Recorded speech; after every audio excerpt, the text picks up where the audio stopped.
Buenos días, mi nombre es Diego Miranda, soy el director de operaciones del grupo GES Spain.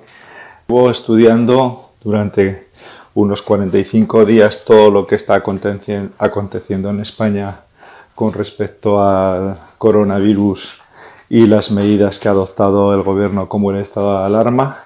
Y quiero compartirles una serie de conclusiones a las que he llegado, ya les digo, tras bastante estudio, mucha estadística y siguiendo los trabajos, las reflexiones, los trabajos de investigación que igualmente pues, han hecho personajes como los doctores Mariano Barbacid, Javier Moreno o Luis del Pino, ¿sí? Este último periodista. Si en algún momento me cuesta hablar o toso, les pido disculpas de antemano. Estoy saliendo de un COVID bastante complicado, me dio fuerte en el pulmón izquierdo y estamos viviendo una situación con total de desgobierno y con un gobierno, el de Sánchez, que son capaces de hacerse trampas al solitario, ¿sí? Entonces, a partir de aquí, todo lo que ellos han hecho eh, pudiéndose haber anticipado o, o habiendo tenido un tiempo de reacción, ¿sí? Pues ha sido un desastre y han trasladado a los ciudadanos una carga de culpa que no es ni la que nos merecemos ni la que tenemos, ¿sí? Yo si de algo sé es pues, de terroristas, de catástrofes y de emergencias, ¿sí? Tengo una buena cualificación y experiencia en esto, pero seguro que habrá gente que opine después de escuchar este audio a favor o en contra. Otros muchos pasarán de este relato con menos cualificación de la que tiene este servidor de todos ustedes. El gobierno ya es bien sabido, ya está demostrado que en circulares internas, ministros cuando fueron a o dirigentes cargos públicos cuando fueron a la manifestación del 8M, el portavoz de la Dirección General de la Policía y un sinfín de referencias muchísimo antes del 8M ya estaban haciendo sus pequeños planes de contingencia para ellos mismos en cuanto a dar directrices a su gente o cuidarse y un largo etc. ¿Sí? Algo que no se trasladó a los ciudadanos hasta después de la manifestación del 8M y empezando lo que fue el proceso de la aplicación del estado de alarma, como todos ustedes recordarán, el día 14 de marzo. ¿Sí? Ya llevamos camino de 40 días en esta situación que obedece a una alarma, dar un, abro comillas, estado policial, cierro comillas, a una alerta sanitaria. ¿Sí? Con todo lo que había ya acontecido en países que podían ser para nosotros como de referencia, como Grecia o Italia, y por supuesto sabiendo lo que ya estaba ocurriendo en China, pues una epidemia, una pandemia de estas características, hay que abordarla siempre, pues hay unos pasos previos, ¿no? En los que hay que anticiparse. El primero, siempre, es el de contención, es decir, esto es detectar casos, ¿sí? Y aislarlos mayormente.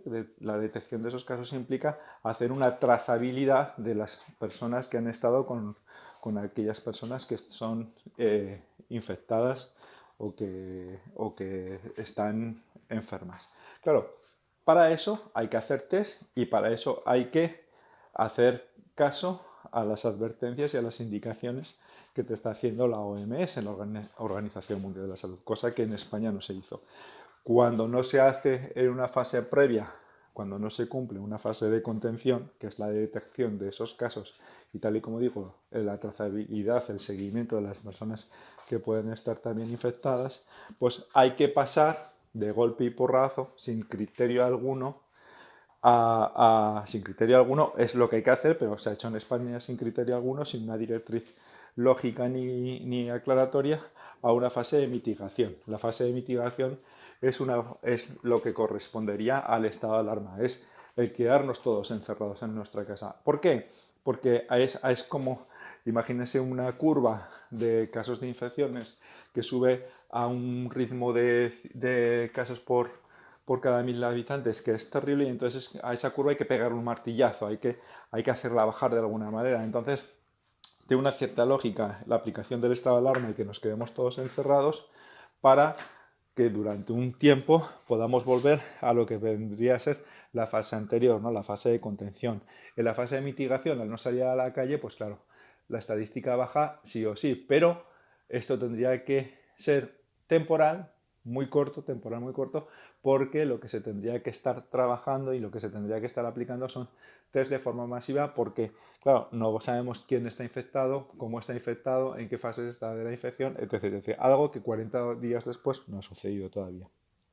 Claro, para que nosotros seguimos 40 días después en una fase de mitigación, todos encerrados, volvamos a una fase de contención, a la de que cada vez sea menos casos y los tengamos controlados y podamos hacer una trazabilidad de esos casos, pues, insisto, hay que evaluar, hay que diagnosticar algo que no se está haciendo, ¿sí?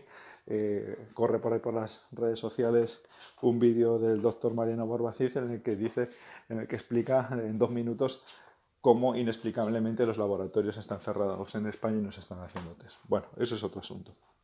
Claro, el gobierno no para de hablar de la palabra esta que tantos les gusta a ellos, de desescalada y de volver a la normalidad. Pero es que no vamos a volver a la normalidad en muchos, muchos, muchos meses, incluso puede ser que incluso años, porque no volver a la normalidad implica estar como estábamos antes del COVID-19, del virus chino, y así no vamos a volver a estar, ¿sí? Lo más cercano que podríamos volver a estar a la normalidad sería, pues, teniendo al 70% de la población inmunizada, o bien porque haya pasado el virus chino, o bien porque haya sido vacunada. En esta línea de trabajo no se está trabajando, ya sé, de todo el mundo bien sabido que no están haciendo autopsias y no se está trabajando.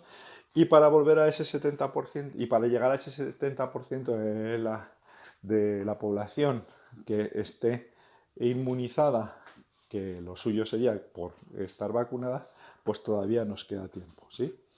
¿Qué es lo que hace el gobierno entre tanto en la ausencia de medidas y en la ausencia de trabajo? Bueno, pues eh, trasladar al ciudadano la culpa de que estemos en esta situación, ¿sí? Un ejemplo, pues hoy les estoy hablando, hoy es lunes, día, perdón, 27 de abril, pues trasladar a los ciudadanos la culpa de que no vayamos a remontar, a levantar bola de partido, pues con lo que ayer se vivió, ¿no? Con las primeras salidas de los muchachos, de los niños, algo que mayormente se hizo bien, pero que, como todos ustedes han visto en telediarios y en medios de comunicación, pues han visto alguna fotografía, alguna imagen, algún vídeo de niños aportados por ciudadanos que se autoeligen como parapolicías, ¿no? Pues diciendo que pues niños jugando al fútbol y cosas así, ¿no? Algo que no está bien, pero que, insisto, mucho menos bien, y eso sí que está penado, es aportar esas imágenes de esos niños sin el consentimiento de los papás, sin autorización para utilizar esas imágenes, algo que va en contra de la ley de protección de datos y de la protección de menores, ¿no? Y ahí nadie ha dicho nada al respecto. Pero bueno, para seguir al hilo del tema principal, ¿qué es lo que se debería hacer o qué referencias son las que deberíamos de tomar? Bueno, pues es interesante, me parece interesante la del país vecino, la de Francia, una que el Instituto Pasteur está poniendo en marcha, o que ya más que poner en marcha ya lleva bastante avanzada, en el que en las zonas con un mayor índice de población afectada por el COVID-19 se sabe, están haciendo una serie una cata poblacional y un estudio sobre vectores de contagio, en la que se están llegando a una conclusión bastante acertada, ya digo, por un estudio científico, en que las zonas de Francia en las que hay un mayor número de población afectada por el COVID a fecha de hoy, se sabe que, si esto es estadística y esto es matemática pura y dura, que el día 9 y 10 de mayo siendo estas las zonas, insisto, más afectadas, solamente será el 15% de la población la que esté infectada en esa fecha por COVID, ¿no? Claro, esto en España no se está haciendo nada ni por asomo parecido, ¿no? Nuestros sanitarios, nuestros médicos siguen aumentando el número de personal contagiado, ya estamos en torno a 37.000 y si no en lo más elemental que son los equipos, las EPIs de protección, pues no sé, no contamos con ellos, pues a partir de aquí es todo un desastre, ¿no? Luego además aquí abro un paréntesis, es anecdótico que no se haya suprimido por parte del gobierno de Sánchez el 21% de IVA a todos estos productos que ahora, vamos, son vitales, ¿no? Son para salvar vidas. Eh, Nada, este pequeño audio, ya no les aburro más, pues lo que pretende es situarles, ¿no? Porque hay mucha gente que todavía no comprende por qué estamos aquí, ¿sí? Cómo hemos llegado, y es importante hacerles ver que no, que la culpa no es de los ciudadanos, que no es un problema que nos tiene que trasladar el gobierno a nosotros, que no se soluciona, sí se solucionaba confinando a la gente para paliar la falta de previsión del gobierno y ya que ellos no hicieron la fase de contención, pues tocó la fase de mitigación y ahí no hubo otra que quedarnos todos en casa, pero ya llevamos 40 días todos en casa y el gobierno a fecha de hoy todavía no ha tomado ninguna decisión, no nos informa verazmente, son incapaces de contar las personas fallecidas. Desde aquí mi respeto, mi cariño a sus familias y ellos que descansen en paz. Y si no son capaces de contar nuestros muertos, pues no van a ser capaces de hacer ninguna otra cosa. Y mi nombre es Diego Miranda, director de operaciones del Grupo GES Spain. Muchas gracias.